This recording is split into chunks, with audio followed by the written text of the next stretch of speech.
Tamang pong kunin ang pagkakataon nito bilang parlamentaryong pagsisiyasat po.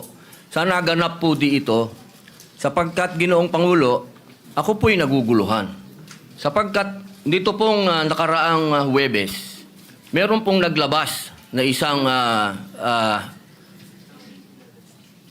journalist ito, isang istasyon, na sinasabi na ako daw po ay nagngat-ngat dito sa loob ng Senado. Ito po ay Ano po yung... middle finger po. Habang tayo daw po ay nagsasagawa ng lupang hinirang, nagpa-flag ceremony, ako daw po ay nagngat-ngat.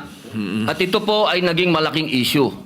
Ako po ay nagtataka, Ginoong Tagapangulo, sapagkat noong pong dati na binigyan ako ng issue na isang chismis, naglabas po kaagad ang ating Sergeant of Arms ng report at binigay niya po kaagad sa media.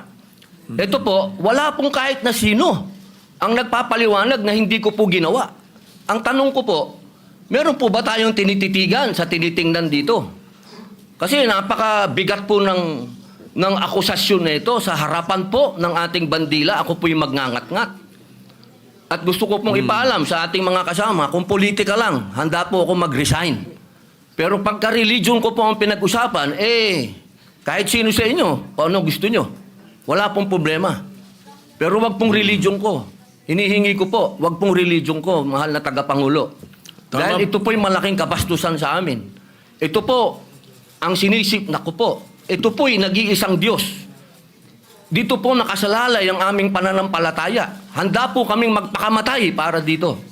Sana po wag pong gamitin ito para siraan ako. Dahil sinasabi ko po, mahal na tagapangulo, kung gusto niyo ako mag-resign, ngayon na, kung gusto ninyo. Huwag niyo akong siraan. Yun lamang po. Maraming salamat po.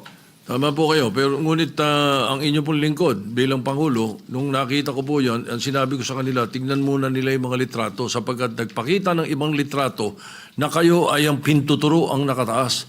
At may eksplenasyon na ito ay isang religious practice kapag kayo ay nagsasampalataya sa bandila. Baka lang hindi nakarating sa inyo yung explanation na sinabi ko. Kaya ipagpatawad nyo na kung ang Sergeant at Arms, so ang mga journalist natin ay hindi nila napansin yan. Ngunit ako mismo, nung tinanong nila, sinabi ko na tingnan nila. Merong mga pinakitang litrato ninyo sa kabilang side na malinaw na hintuturo ang inyong pinapakita. Kaya patawarin nyo na silang ng mga nagkamali.